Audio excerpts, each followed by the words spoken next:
Hi, welcome to my first classroom observation in AgriCrop 10 in the school year 2022-2023.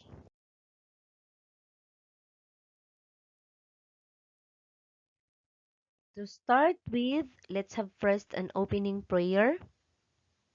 Amen. Good morning, class. Okay, before you take your seat, kindly arrange your chairs properly and then pick up some pieces of paper under your chairs. You may now take your seat. Okay, again class, don't forget to observe the health protocol. Since we are still now in the pandemic, I want everybody to wear your face mask and then observe social distancing even during our group activity. Am I clear? Okay, who is absent for this morning? Okay, let's give 5 claps for your perfect attendance.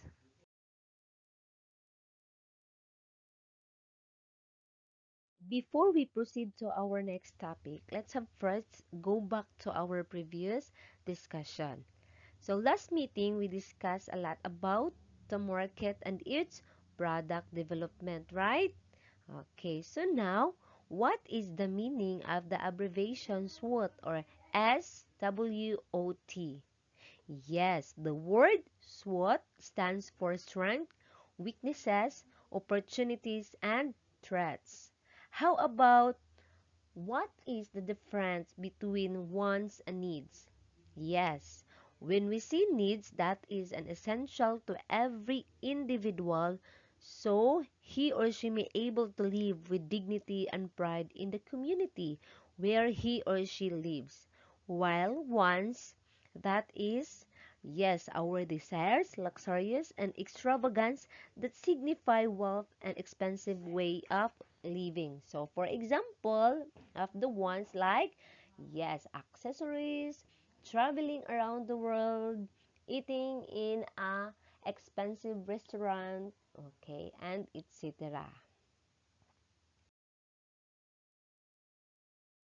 Now, I want everybody to be ready because today you are going to learn new things that is helpful in your future. So, since we are talking about your future class, I am going to show you different pictures that might bring you in the future. So, you are going to raise your 2 hands and shake it if you wanted to be that 7 to 8 years from now. Are you ready? Ready na ba? Okay. Who among you here have tried to use aficionado or they are using now the aficionado as their perfume? Anybody? Okay, so very good. Did you know, class, that this product owned by a Filipino citizen named Joel Cruz, he is known as the Lord of Sense. He is considered as one of the successful businessmen in the Philippines because his product is already exported in the other country. Same in the picture, in the Germany. So what makes this person unique, class? So if you are going to buy aficionado perfume and then you have the empty bottle, you will be given a discounted price. Yes. Yes, class, just bring the empty bottle to their store and then automatic you will be given, yes, a discounted price. So, if you still remember in our ARPAN lesson class, mga isyong pangkapaligiran, suliranin ng solid waste, so we all know that this problem are very rampant in our society. This is one of the major problem facing now in our government. So the improper disposal of the solid waste can bring harmful to our daily lives. Of course, also in our health and in our environment. So what did Joel Cruz makes unique Kilas? So from his simple strategy, he can help our Mother Earth. So meaning to say that he can, out from his business, he can produce lesser solid waste. Okay. So now class question. Who among you here wants to become a businessman or businesswoman someday? Yes. Okay, what is this class? Yes, this is a Philippine National Police. So what is the main or the primary duty of the PNP? Yes, the primary duty of the PNP is to protect the people and the property. So did you know, class, if we are just going to use our mind properly, there will be a peaceful and safe environment? Yes, as what we had discussed from our ESP subject, our action is influenced by our mind. Human has a big difference from the animal.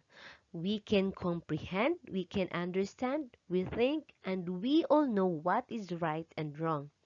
But why do you think class people still commit a crime? It's because of the problems, competitions, and then of course insecurities. That's why some people commit crime. So in other words, the PNP is very important also in our society. So now, who wants to become a PNP someday? Okay, next. Next picture is the, yes, the teacher. So what is the primary role of the teacher?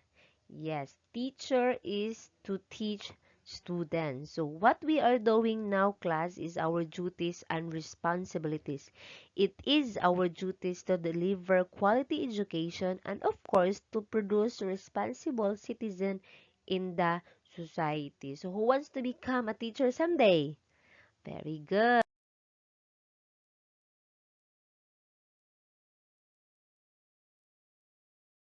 How about this one class? Yes, nurse and a doctor, or the nurses and doctors. So what is the duties and responsibility of a nurse and doctor? Yes, the doctor class assess and manage your medical treatment, while the nurse provide ongoing care. So who wants to become a doctor or a nurse someday? Yes, very good. Did you know what is this class? Yes, that is a flight attendant or a pilot. So what are their responsibility? Yes, the flight attendant guide and assess for safety and comfort of the passengers. So who wants to become a flight attendant or a pilot here? Raise your hand. Okay, very good. Now, the question is, can you be in your chosen professional field and at the same time a businessman or woman? Yes or no? Okay. Did you know, class, that you can be a policeman or a policewoman and have at the same time have a business? Or a teacher and own a business? Or a lawyer, a doctor, a pilot, or a flight attendant at the same time having a business? Did you know that? Yes, actually, class, you can be in your chosen professional field and at the same time a businessman or woman. Yes, class, you can be. You can be in your chosen professional field and at the same time having a business. So, there are famous personalities who are still into business, class. Example,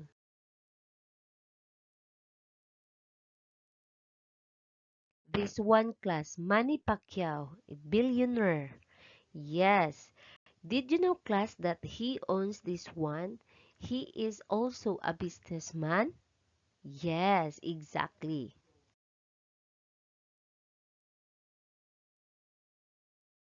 Next class, we have Bea Alonzo, one of the famous TV personalities. She owns 16 hectares farm in Zambales. So, did you wondering, class, that even they have already an income but they still undergo? Yes, they undergo business. So now, class, are you now excited how they generate ideas in the business? Yes. This morning class, we are going to discuss the market selecting business idea. And here our learning objectives. So at the end of the discussion class, you are going to or able to identify potential business to select from. Second, you are going to apply the criteria or steps in selecting a viable business idea. And lastly, we have you able to appreciate the importance of various criteria and steps in selecting a business idea. We all know already, class, the process of developing, generating business idea is not a simple process, right? So some people come up with a bunch of business ideas, while some are without any single ideas, right? So there are two problems that arise. First is the excessive generation of ideas that makes one remain in the dreaming stage. When we say dreaming, class, so marami siyang mga idea sa business kung ano ang dapat gawin, ano ang mas bagay ngayon i-business, but he or she cannot put it into action. So, palagi lang siyang nag-iisip, nag-iisip. Number two is when one fails to generate. Ah, second class is meron siyang idea, but nung nag-take siya ng action, ginawa na niya, hindi siya naging successful. So, para maging successful class, the most optimal way is to have a systematic approach in generating and selecting ideas that will be translated into a viable business. So, here are some basic and important considerations that you may use to generate possible ideas for the business. We have generating the business ideas. Number one, examine the existing goods and services. So these are the questions followed, class, in steps number one. First is, are you satisfied with the product? So, ibig sabihin, class, you are going to ask to the customer kung nagustuhan ba nila or they are happy about the product. And the number two, what do other people using the product say about it? So, for example, may tinanong kang customer, sabi nila, yes, nagustuhan nila yung product or masarap yung product. So, second is, itanong mo rin sa ibang mga customer kung ano ang masasabi nila. So, do not ask one or two person. Ask as many as you can para meron kang idea kung ano nga ba ang produktong ito. Next, how can it be improved? So, let's just say hindi nila nagustuhan yung product or nagustuhan nila yung product. Tapos, yan na product or yan na business ang gusto mong i-put up. So, paano mo ba ito i-improve?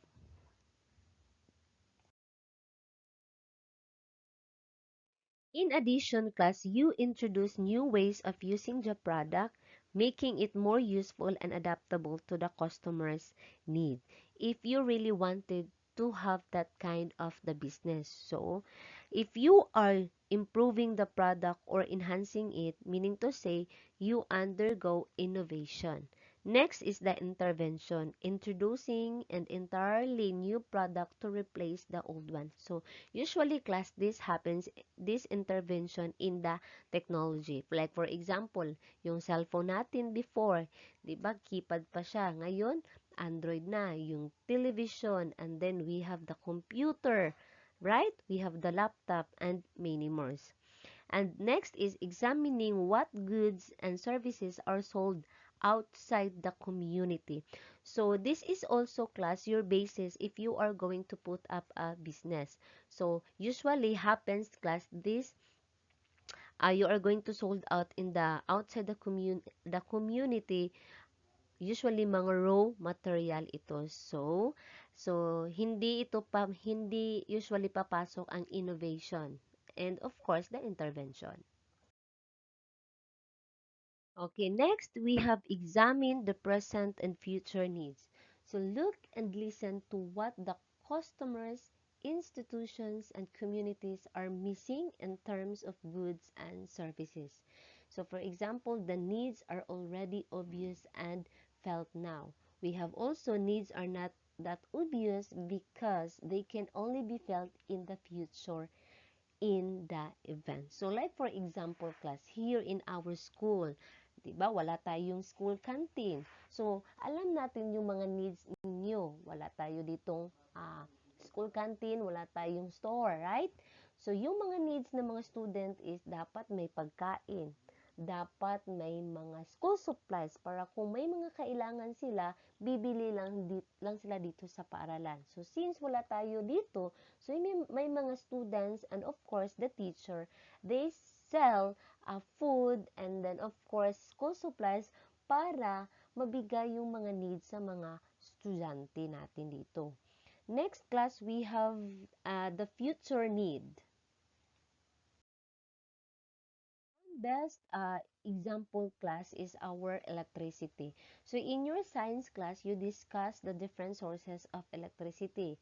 We have the solar, hydro, wind, tidal, geothermal, and the biomass. So because of their curiosity, because of the people's curiosity class, they undergone intensive research to provide solutions of the people needs. So, because of this, a lot of appliances and technologies produced. Right now, we have our technologies are very high-tech na kaayo. So, long time ago, they do not have internet connection, laptop, Android phone, and etc. So, they found out that the mentioned above can have a faster development of the economy. So, nang dahil lang sa electricity. Number three, examine how needs are being satisfied. So, needs for the products and services are referred to as market demand. So, to satisfy these needs is to supply the products and services that meet the demands of the market. So, the term market class refers to whoever will use or buy the product or the services. So, these include people or institutions such as the other businesses, establishments, organizations, or government agencies.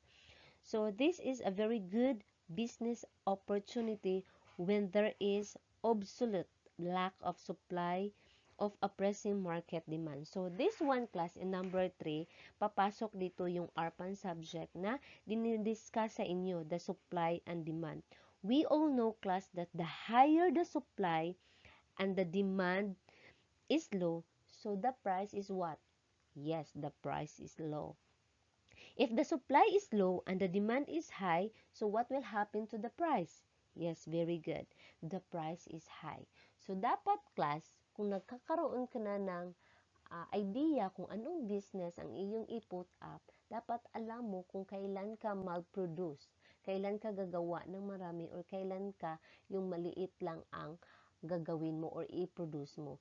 Ang importante is masatisfied yung pangangailangan ng mga customer mo. For example, class, during Ramadan, right? So, before the Ramadan started, yung some of you here, some lang is magbibili sila ng mga pagkain, mag-iimbak sila ng pagkain, right? So, from that moment, class, hindi nyo lang siguro na-observe, pero may kaunting pagtaas ng presyo kasi ang mga customer ay nangangailangan sila. So, ibig sabihin, bibili sila ng marami. And if in case the demand, I mean the supply is low, so, and the demand is high, so the price is, yes, very good. The price is high. Again, the term market refers to whoever will use or buy the product or services. So, don't forget this one, class. Number 4, examine the available resources around you. Observe what materials or skills are available in abundance in your area. So, a business can be started out of available raw materials by selling them in a raw form and by processing and manufacturing them into a finished product. So, dito class, sa number 4, if you have now the idea kung anong business or services na iyong i-put up, dapat you are going to check first in your area or in your community or in your society kung ano ang marami dyan para ma-lesser yung expenses mo. So, for example, class, in a copra producing town dito sa atin, mga kuprasan dito, di ba, sa ating school, dito sa inyong community. So, there will be a mini coconut husk and shells available as a waste product, right? So, this can be collected and made into coco rugs, doormats, and charcoal bricks, then sold profitably outside the community. So, i-check ninyo class kung ano yung mga pwedeng gagawin nyo na mga product or maibinta. Do not just throw it away dahil sayang. Right? So, that's why you have to be creative. You have to be curious in your environment para makaproduce ka na ng business na gusto mo. And another example class is this one, the skills. Skills from Impasugong. For example, a woman there in the Bukidnon possess weaving skills using abaca fibers that have been passed on from one generation to the next generation. So, the Association for Women sets up weaving business to produce bags, decorative items, and various souvenir items for sale to a tourist and lowland communities. This one class is the example there in the Bukidnon. We have here woman. So, ano ginawa na? Since yung mga kababaihan doon class ay marunong sila mag-weaving, yung mag para silang sa lapid class. So, ito yung mga product na kanilang magawa or nagawa, which is very good para sa kanilang lugar na ipambinta sa mga pumunta doon. We have this one bag, or this one, yung blanket, and this, it can be this, the flower vase that made of abaca. So, class, sa inyo dito sa Madaya. So, you can check out first kung ano yung mga product na pwede ninyong gawin. For example, like a while ago, sinabi ko, yung sa coconut, di ba? Marami dito. So, check muna. Huwag itapon agad. And then, example also, class, yung mga tao kung ano yung mga skills na pwede mong gawin na pangnegosyo sa kanila so that yung mga makakatulong ka rin sa mga ano sa society na mabigyan sila ng trabaho. Business ideas can come from your own skills, the work and experience you have in agricultural arts, industrial arts, home economics, and ICT. ICT yung sa computer class, classes will provide you with business opportunities to acquire the needed skills which can earn for extra money. So ano yung mga skills na natutunan mo dito sa paaralan class ay pwede mo yung pagkakitaan. So, dapat lang, you have to be, industrious class. Dapat maningkamot ka para magkakaroon ka ng skills and then, in the future, magagamit mo yan para sa iyong business. The last class we have is read magazines, news articles, and other publications on new products and techniques or advances in technology. This one class, napaka-importante. Nalalaman mo na yung sa society mo kung ano yung mga product and services na boom ngayon. So you have also, for you to widen your idea about that kind of business, read magazine or you are going to research mga personalities, yung mga naging successful, kung ano ang ginawa nila para matuto ka class kung ano ang mga dapat gawin. Okay? Do not just rely only in yourself. You have to ask the other person, mga successful na mga tao, para makikita mo talaga kung ano talaga ang nandyan sa business. Okay, concept of selecting a business idea. So now, class, you have a lot of ideas. You see, there are many possibilities available in your society, in the community. So the question is, which one will you choose? So it will be good to do this in stages. First, we have to screen your ideas to narrow them down to about first choices. So, you are going to list all the ideas, class, yung nakikita mo, na gusto mo gawin. Just list down lahat.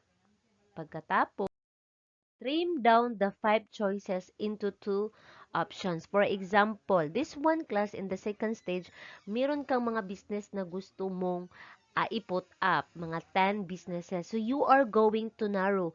I-check nimo kung ito ba available sa inyong society. Madali ba itong gawin? So, you are going to check that one. You are going to trim down the 5 choices or the 10 choices that you made up into 2 choices. So, pipili ka lang. Hindi kasi pwede nga agad-agad lahat ng nasa isip mo na mga business ideas ay gawin mo. Because of course, there are many factors to be considered. Yung kapital mo, tapos saan mo siya itatayo, tapos yung mga tao na kailangin. For example, kung kailangan ka na ng manpower, right? Okay.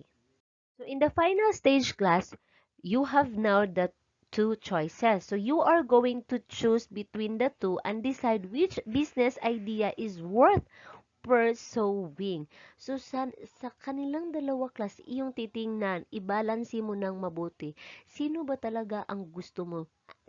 Saan ba dyan yung hindi kalakihan ang kapital, yung maliit lang ang expenses na iyong mailabas. Tapos, maganda ba ito? So, you have to consider that one. So, for practicing skills number 1 class, we have here the think, pair, share activity. So, you are going to choose your partner class. This is by pair activity. And then, you are going to answer these following questions.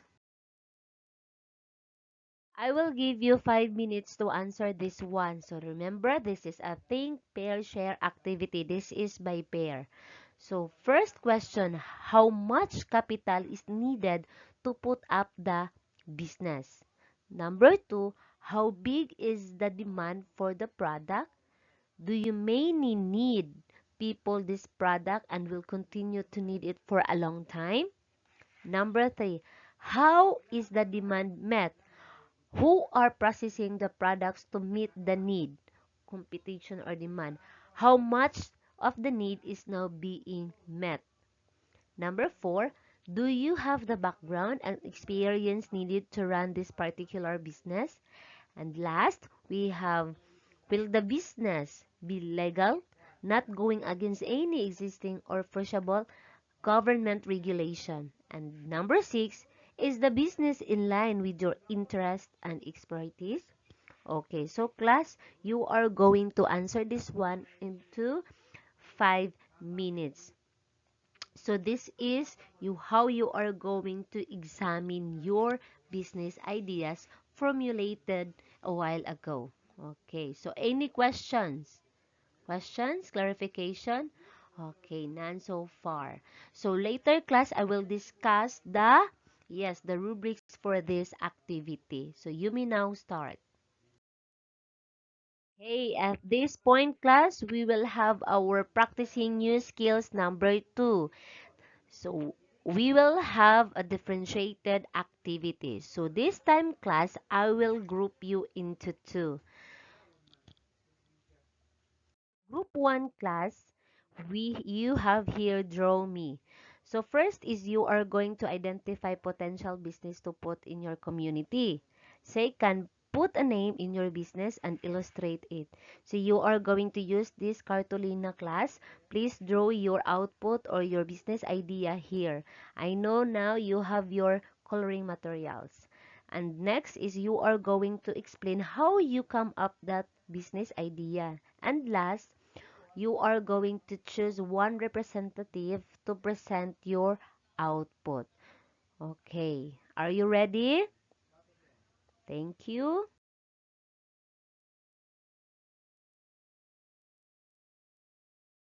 For the group 2 class, we have identify me.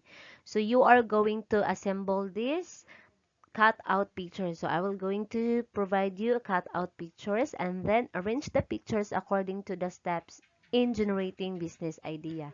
And then of course, you are going to choose one representative to explain or present your output. So are you ready? Okay, very good. So I will give you 5 minutes to do the activity.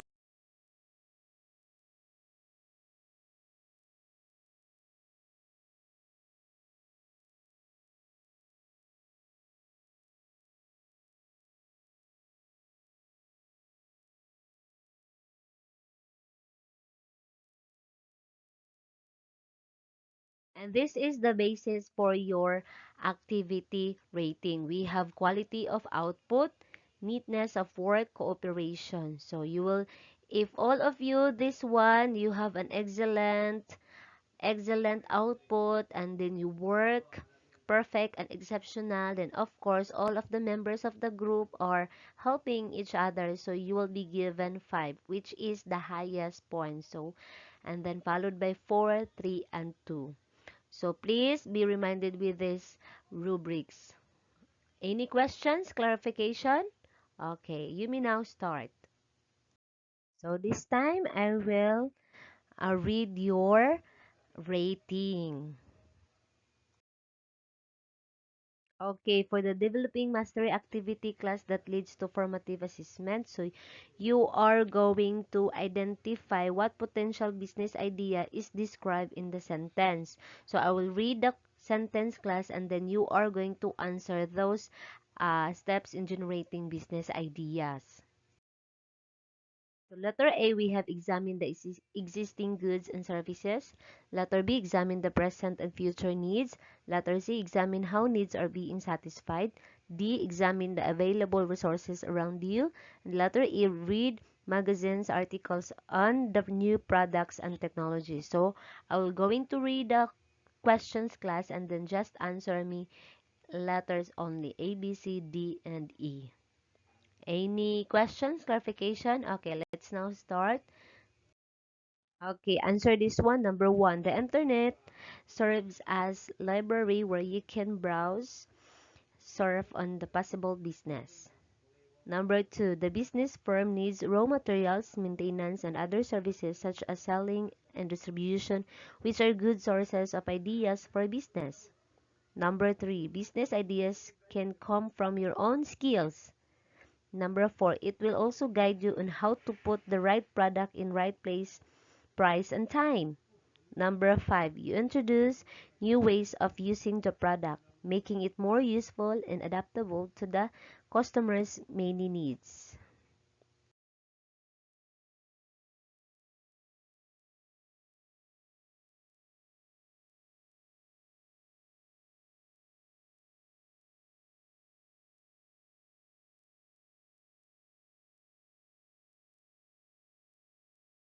Okay, so this time class, let's proceed to the practical application. So this one, we are going to use the Socratic approach. So we already discussed the market and its product development and selecting business idea. So in pursuing a business, there are a lot of factors to be considered. And of course, a businessman and woman, you have to be careful with your decision making. So now the questions, can we put up a business without having feasibility study? Yes or no? Yes, very good. It's a big no because it is the preliminary evaluation of a business idea, and it is conducted for the purpose of determining whether the idea is worth pursuing. So number two, now can you be a businessman, woman at the same time working with your professional career? Yes, very good. Yes. Same with as what I have mentioned a while ago. Number three, what are the important characteristics you should possess to be a successful one in the future? Yes, you have to be hardworking, profit-oriented, have people skills, and etc. So to end up our discussion class, let's have first our generalization. So what are the 5 steps in generating business ideas? Okay, very good. Number two, you're improving the product that you want to sell. What stages is this? Okay, thank you. Very good. Number three, explain the supply and demand. Okay, thank you. Number four, what stage is the supply and demand? Okay, thank you. Very good. So now, I think all of you are ready for our assessment. So get 1/2 crosswise for the evaluation.